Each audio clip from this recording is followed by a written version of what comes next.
आज हम लोग देखेंगे अधातुओं के गुण।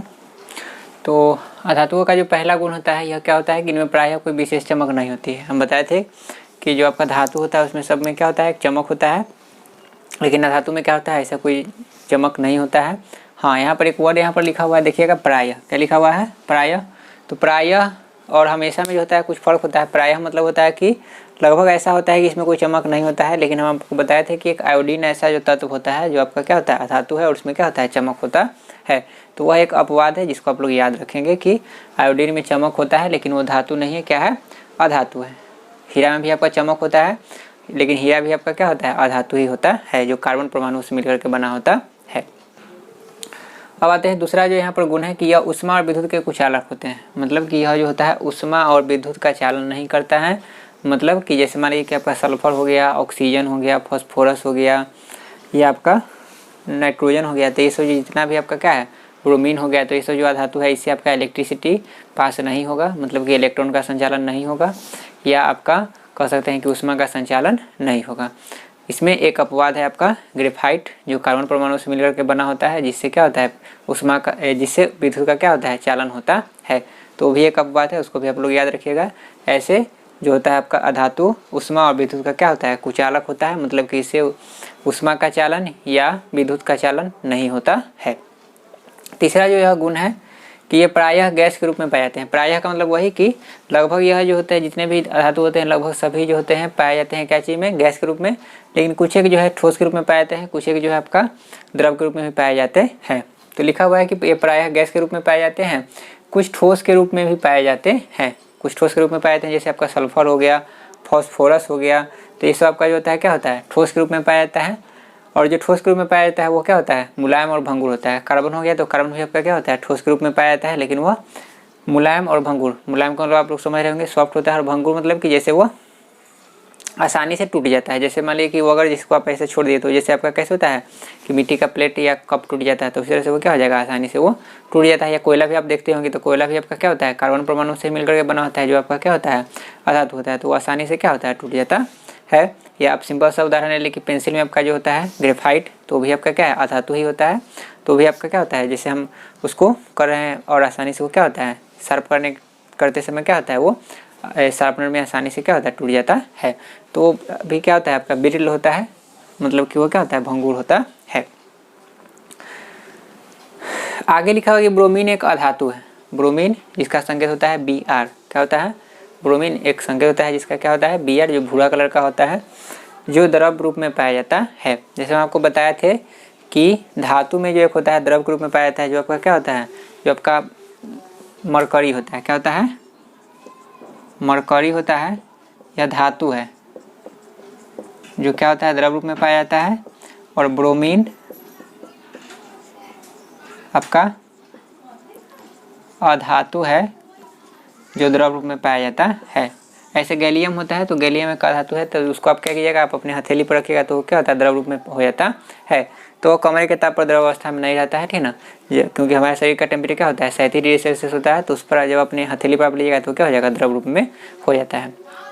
तो ऐसे जनरली आपका द्रव रूप में नहीं पाया जाता है, लेकिन आपका ब्रोमीन जो होता है क्या होता है, अधातु है जो द्रव रूप में पाया जाता है। तो याद रखिएगा कि धातु में मरकरी को आप याद रख सकते हैं कि एम से आपका क्या होता है, मेटल होता है, क्या होता है, मेटल, और एम से ही क्या होता है, आपका मरकरी होता है। तो याद रखिएगा कि मेटल में अगर धातु में पूछेगा तो क्या हो जाएगा, मरकरी हो जाएगा। मरकरी जिसको हम क्या कहते हैं, पारा भी कहते हैं। और ब्रोमीन आपका क्या हो जाएगा, अधातु हो जाएगा, ठीक है, जो आपका द्रव रूप में पाया जाता है।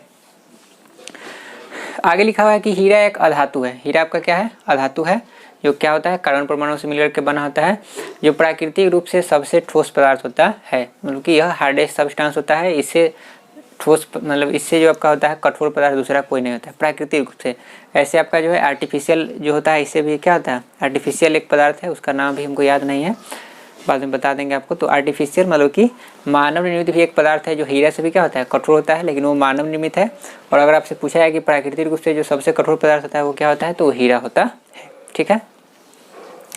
तो वही लिखा है कि हीरा एक धातु है जो प्राकृतिक रूप से कठोर पदार्थ है।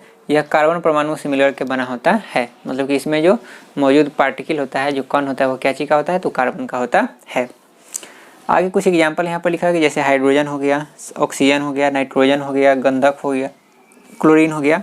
तो ये सब जो कुछ यहाँ पर एग्जाम्पल दिया है वो आपका अधातु का क्या है, एग्जाम्पल है, अधातु का यहाँ पर नाम है। अगला चैप्टर पढ़ेंगे तो उसमें हम डिटेल से पढ़ेंगे कि 118 धातु होते हैं तो उसमें कितने धातु कितने उपधातु होते हैं, उसको भी हम लोग देखेंगे कि इसका कितना परमाणु संख्या होता है। बस अभी सिर्फ जान लीजिए कि इतना कुछ यहाँ पर एग्जाम्पल दिया हुआ है। हाइड्रोजन, ऑक्सीजन, हाइड्रोजन का यहाँ पर हम लिखते हैं कि हाइड्रोजन का आपका क्या होता है, H संकेत होता है, ऑक्सीजन का O होता है, नाइट्रोजन का N होता है, गंधक का S होता है और क्लोरीन का क्या होता है, Cl होता है। ठीक है, इसको नोट कीजिए, उसके बाद आगे देखते हैं।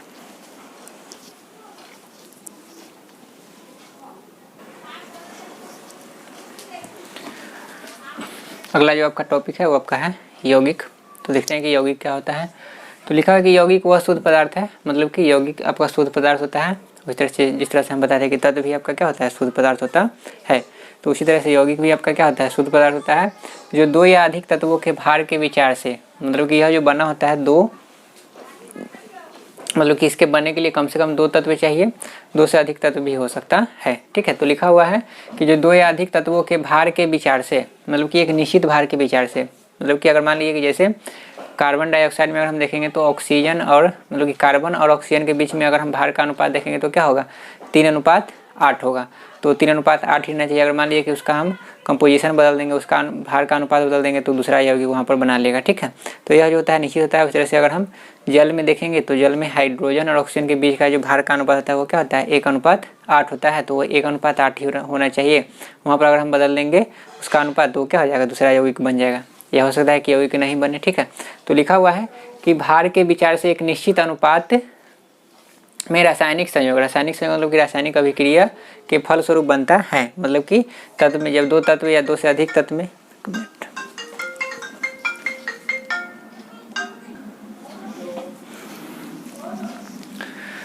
तो रासायनिक अभिक्रिया के फलस्वरूप वो क्या बनता है, यौगिक बनता है। जब दो तत्व में या तत्व से दो या अधिक तत्व का जब हम क्या करेंगे, रासायनिक अभिक्रिया करेंगे तो क्या होगा, यहाँ पर यौगिक बनेगा। जैसे मान लीजिए कि जल आपको बनाना है तो जल आपका एक क्या यौगिक होता है। तो हम हाइड्रोजन और ऑक्सीजन को लेकर क्या करेंगे, गर्म करेंगे तो वहाँ पर आपका क्या बनेगा, जल बनेगा। उसी तरह से अगर मान लीजिए कि जब हम हाइड्रोजन और क्लोरीन का अगर हम रिएक्शन कराएंगे तो क्या बनेगा, हाइड्रोक्लोरिक अम्ल बनेगा। तो यह अलग अलग तरह से क्या होता है, तत्व से अलग अलग यौगिक आपका क्या होता है, बनता है। तो यहाँ से क्या पता चला कि कम से कम यौगिक बनने के लिए आपको दो तत्व होना जरूरी है। दो से अधिक तत्व हो सकता है लेकिन कम से कम दो तत्व का होना जरूरी है, तभी आपका क्या होगा, यौगिक बनेगा। और इसके भार का क्या होता है, एक निश्चित अनुपात होना चाहिए। आगे लिखा हुआ है जैसे यहाँ पर CaO, तो आपका क्या होता है, कैल्शियम ऑक्साइड होता है। क्या होता है, कैल्शियम ऑक्साइड, जिसको हम कली चूना भी कहते हैं। H2O, तो आपका ये क्या है, जल है, जिसको हाइड्रोजन ऑक्साइड भी कहा जाता है। KMnO4, ये आपका क्या होता है, पोटेशियम पैरामैग्नेट होता है। C2H5OH आपका ये क्या होता है, अल्कोहल होता है, इसको हम इथाइल अल्कोहल भी कहते हैं। तो ये सब जो आपका होता है, ये सब आपका क्या होता है, यौगिक आपका है। जिसमें आप देख रहे हैं कि यहाँ पर एक कैल्शियम तत्व है और एक तत्व यहाँ पर क्या है, ऑक्सीजन। तो यहाँ दो तत्व है, यहाँ पर हाइड्रोजन और यहाँ पर क्या है, ऑक्सीजन है। तो दो तत्व है। यहाँ पर ये पोटेशियम है एक तत्व, दूसरा मैग्नीज है और तीसरा क्या है, ऑक्सीजन है। तो यहाँ पर आप देख रहे हैं कि यहाँ पर क्या है, तीन तत्व है। मतलब कि यहाँ पर ये दोनों में दो तत्व यहाँ पर मिलकर के यौगिक बना रहा है, यहाँ पर तीन तत्व मिलकर बना रहा है। यहाँ पर आप देख रहे हैं तो एक कार्बन है, हाइड्रोजन और क्या है, ऑक्सीजन है। तो यहाँ पर तीन तत्व है। तो मिनिमम आपको यहाँ पर दो तत्व होना जरूरी है, दो से अधिक तत्व भी हो सकता है। आगे आपका है इसका कुछ गुण लिखा हुआ है, यौगिक के कुछ गुण। जिस तरह से हम तत्व के गुण पढ़े हैं, तत्व में धातु के गुण पढ़े, उस तरह से यौगिक के भी गुण कुछ होते हैं। तो यौगिक के पहला जो यहाँ पर गुण लिखा हुआ है कि यौगिक के अवयवी तत्वों को किसी भी यांत्रिक या भौतिक विधि द्वारा अलग अलग नहीं किया जा सकता है। तो अवयवी तत्व क्या होता है, तो अवयवी तत्व मतलब होता है कि जिससे वो मिलकर के बना होता है। जैसे अगर हम बात करें कार्बन डाइऑक्साइड की, तो इसका अवयवी तत्व क्या होगा, तो कार्बन और ऑक्सीजन होगा। उसी तरह से अगर हम बात करेंगे HCl में, तो उसका अवयवी तत्व क्या होगा, हाइड्रोजन और क्लोरीन होगा। उसी तरह से अगर हम बात करेंगे एथाइल अल्कोहल में, तो यहाँ पर कार्बन, हाइड्रोजन और ऑक्सीजन इसका क्या हो गया, अवयवी तत्व, मतलब कि जिससे वो मिलकर के बना होता है उसी को हम क्या कहते हैं, अवयवी तत्व कहते हैं। तो लिखा हुआ है कि यौगिक के अवयवी तत्वों को किसी भी यांत्रिक मतलब कि किसी भी मैकेनिकल प्रोसेस से, मतलब कि यांत्रिक विधि मतलब कि मशीन से, यांत्रिक मतलब क्या कि यंत्र मतलब कि मशीन से हम उसको अलग अलग नहीं कर सकते हैं। ठीक है, तो ये है, ठीक है ना।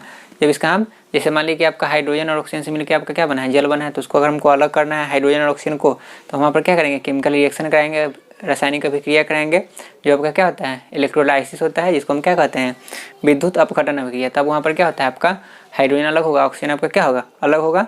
लेकिन ऐसे किसी भी भौतिक विधि द्वारा, किसी भी भौतिक विधि मतलब कि उसको गर्म करके, ठंडा करके, ठीक है ना, छान करके या दूसरा कोई प्रोसेस करके हम इसको अलग अलग नहीं कर सकते हैं। तो वही यहाँ पर लिखा हुआ है कि इससे किसी भी भौतिक या यांत्रिक विधि द्वारा इसको हम अलग अलग नहीं कर सकते हैं। किसको? तो जिस तत्व से मिलकर के वह बना है उसको हम अलग अलग नहीं कर सकते हैं। आगे लिखा हुआ है कि किसी यौगिक के गुण उसके अवयवी तत्वों के गुणों से भिन्न होते हैं। जैसे आपका हाइड्रोजन और ऑक्सीजन में अगर हम बात करें कि हाइड्रोजन और ऑक्सीजन से मिलकर आपका क्या बना? जल बना। तो हाइड्रोजन का कुछ अलग गुण है। हाइड्रोजन आपका किस अवस्था में था? तो हाइड्रोजन पहले आपका गैसीय अवस्था में था, ऑक्सीजन भी आपका क्या था? गैसीय अवस्था में था। लेकिन दोनों के बनने के बाद जो वहाँ पर बना आपका जल, तो जल में आपका क्या हुआ कि जल आपका द्रव अवस्था में होता है, वो दोनों में क्या था? आपका गैसीय अवस्था था, तो उसका अवस्था भी क्या हो गया? चेंज हो गया। ऑक्सीजन जो आपका ऐसे होता है वो आपका क्या होता है? उस ऑक्सीजन जो आपका होता है क्या होता है? दहन का पोषक होता है, मतलब कि आग जलाने में वो क्या करता है? सहायता करता है। किसी भी चीज़ को जलने के लिए वो क्या होता है? जरूरी होता है। लेकिन वही आप देखते हैं कि जल जो होता है आपको आग को बुझाने में क्या करता है? सहायता करता है। तो दोनों का गुण वहाँ पर क्या होता है? अलग अलग होता है। मतलब कि ऐसा नहीं होगा कि उसमें जो गुण था, हाइड्रोजन का गुण था और ऑक्सीजन का गुण था, तो जल में भी वही गुण होगा, ऐसा यहाँ पर नहीं होता है। उसी तरह से अगर हम बात कर लेते हैं फेरस सल्फाइड की, जो आपका लोहा और सल्फर के मिलने से बनता है। तो लोहा और सल्फर की अगर हम अभिक्रिया करा देंगे तो उसके बाद आपका क्या बनेगा? फेरस सल्फाइड बनेगा। तो पहले फेरस सल्फाइड नहीं बनने से पहले क्या था? फेरस था और सल्फर था। तो लोहा का जो गुण होता है वो क्या होता है? चुंबक में आकर्षित होने का उसमें क्या होता है? क्षमता होता है, उसमें वह गुण होता है। लेकिन जैसे ही आपका फेरस सल्फाइड बन गया तो वहाँ पर अगर आप चुंबक ले जाएगा तो ऐसा नहीं होगा कि वहाँ पर आपका उसमें का जो चुंबक, उसमें का जो लोहा वाला पार्टिकल है वो आपके चुंबक में क्या हो जाएगा? आकर्षित होगा। ऐसा नहीं होगा। क्यों? क्योंकि उसका गुण बदल चुका है।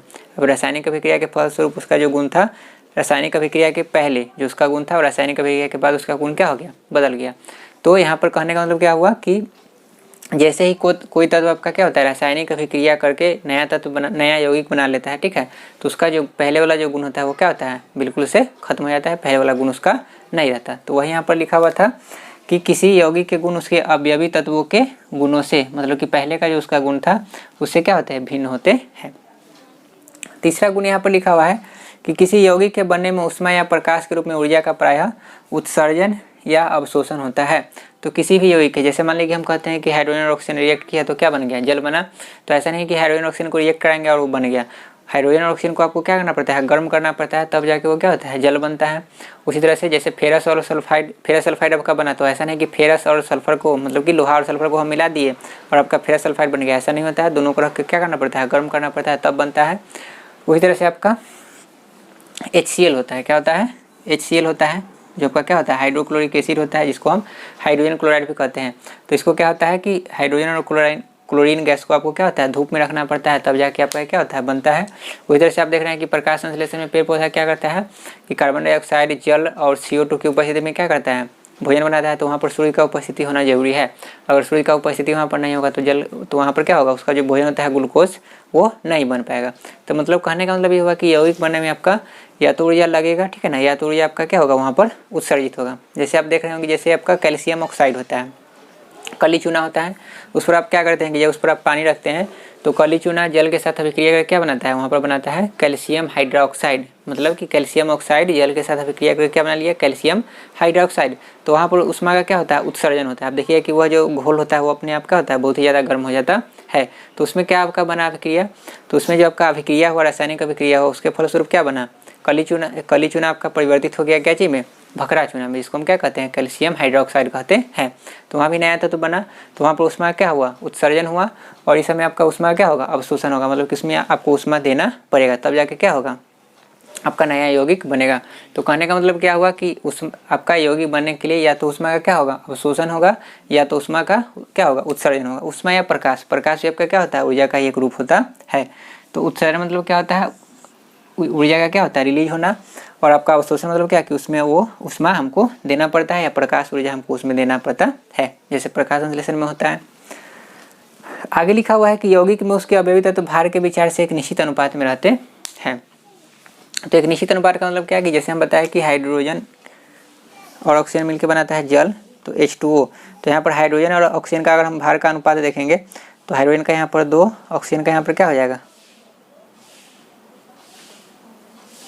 16। तो यहाँ पर इसका अनुपात क्या हो जाएगा? तो इसका अनुपात होता जाएगा 1:8 हो जाएगा। तो यहाँ पर हाइड्रोजन और ऑक्सीजन का जो भार का अनुपात है वो क्या है? 1:8 है, ठीक है। उधर से अगर हम कार्बन डाइऑक्साइड में अगर हम देखेंगे तो कार्बन का आपका कितना होता है, तो कार्बन का आपका होता है 12 और ऑक्सीजन का आपका होता है 32। मतलब कि इसका 12 AMU होता है, AMU मतलब कि एटॉमिक मास यूनिट, और इसका 32 AMU होता है। ठीक है, मतलब कि ऑक्सीजन के एक जो आपका होता है उसका 16 U होता है, तो 2 का क्या हो जाएगा 32। तो इसका अगर हम अनुपात यहाँ पर निकालेंगे तो क्या हो जाएगा 4 तिया 12 4 8 32। तो इसका जो अनुपात यहाँ पर आ जाएगा क्या आ जाएगा 3:8 हो जाएगा। मतलब कि जब कार्बन जो है, कार्बन और ऑक्सीजन जो है जब 3:8 के अनुपात में जब अभिक्रिया करेगा तभी जाके वो क्या बनेगा, कार्बन डाइऑक्साइड बनेगा। अगर मान लीजिए कि यहाँ पर इसका अनुपात अगर हम 12 और यहाँ पर अगर हम 16 करेंगे तब इसका क्या हो जाएगा 4 तिया 12 4 चौके 16। तो जब 3:4 में रहेगा तो ये क्या बन जाएगा, कार्बन मोनोऑक्साइड बन जाएगा। ठीक है, तो कहने का मतलब क्या हुआ कि इसका एक निश्चित अनुपात होता है भार के विचार से, मतलब कि भार का एक निश्चित अनुपात होता है। भार का जो निश्चित अनुपात होता है उसमें अगर हम हेरफेर करेंगे तो हो सकता है कि यौगिक बने या नहीं बने। ठीक है, जैसे यहाँ पर अगर कार्बन और ऑक्सीजन के बीच में अगर हम 3:8 का रखेंगे तो क्या बनेगा, कार्बन डाइऑक्साइड बनेगा। वही अगर इसका अनुपात अगर हम बदल के 3:4 कर देंगे तो आपका क्या बनेगा, कार्बन मोनोऑक्साइड बनेगा। ठीक है, तो इसलिए यहाँ पर लिखा हुआ है क्या कि यौगिक में उसके अवयवी तत्व भार के विचार से, अवयवी तत्व मतलब कि जिस तत्व से वो मिलकर के बना है, तो भार के विचार से क्या होता है एक निश्चित अनुपात में रहता है। वो निश्चित अनुपात में अगर हम चेंज करेंगे तो या तो यौगिक बनेगा या तो यौगिक बनेगा, लेकिन बनेगा तो क्या होगा दूसरा यौगिक बनेगा। ठीक है, और नहीं तो नहीं बनेगा। आगे अगर हम बात करेंगे इसका गुण, तो अगला जो आपका गुण है यौगिक के द्रव्यनांक और क्वथनांक निश्चित होते हैं। तो किसी भी यौगिक का जो होता है अपना द्रव्यनांक होता है, अपना क्या होता है क्वथनांक होता है, मतलब उसका द्रव्यनांक और क्वथनांक क्या होता है निश्चित होता है। उसमें क्या होता है अलग अलग सभी आपका हो सकता है कुछ आपका जो यौगिक होता है उसका द्रव्यनांक और क्वथनांक क्या हो मिले, ठीक है ना, लेकिन ये सब का अपना जो एक होता है कि निश्चित होता है। जैसे मान लीजिए कि अगर हम बात करें जल का, तो जल आपका क्या होता है कि यौगिक होता है, तो जल का जो आपका क्वथनांक होता है वो क्या होता है 100 डिग्री सेल्सियस होता है, वही उसका जो द्रव्यनांक होता है वो क्या होता है 0 डिग्री सेल्सियस होता है। तो यह निश्चित होता है, सभी यौगिकों के लिए यह निश्चित होता है। आगे लिखा है कि यौगिक एक समांग पदार्थ, तो समांग मतलब कि सभी जगह उसका जो अंग होगा, मतलब कि सभी जगह वो आपका क्या होता है। जैसे मान लीजिए कि हम अगर देखेंगे कि जैसे आपका जल है तो हम तालाब का पानी ले लें, मतलब कि तालाब का जल ले लें, नदी का जल ले लें, कुआं का जल ले लें या हैंडपम्प का जल ले लेंगे, तो सभी में अगर हम देखेंगे तो वहाँ पर जो उसका जो कंपोजिशन है वो क्या होगा सेम ही होगा। हाँ, उसको हम किसी तरह से देखेंगे, जैसे मान लीजिए कि माइक्रोस्कोप लगा करके या किसी तरह से अगर उसको हम देखेंगे तो ऐसा नहीं कि हाइड्रोजन का मोलिक्यूल आपको अलग दिखाई देगा और ऑक्सीजन का मोलिक्यूल आपको अलग दिखाई देगा, ऐसा यहाँ पर नहीं होता है। ठीक है, तो कहने का मतलब क्या हुआ कि वो पूरी तरह से एक तरह से क्या होता है उसका संगठन जो होता है बिल्कुल एक जैसा होता है। वहाँ पर आपको ऐसा नहीं कि आपको अलग अलग जो जिस तत्व से मिलकर के बना हुआ है वो तत्व आपको वहाँ पर दिखाई देगा, ऐसा नहीं होता है। तो इसलिए कहा जाता है क्या कि यौगिक एक आपका क्या होता है समांग पदार्थ होता है, अर्थात इसका संगठन मतलब होता है कंपोजिशन, संगठन को क्या कहते हैं कंपोजिशन।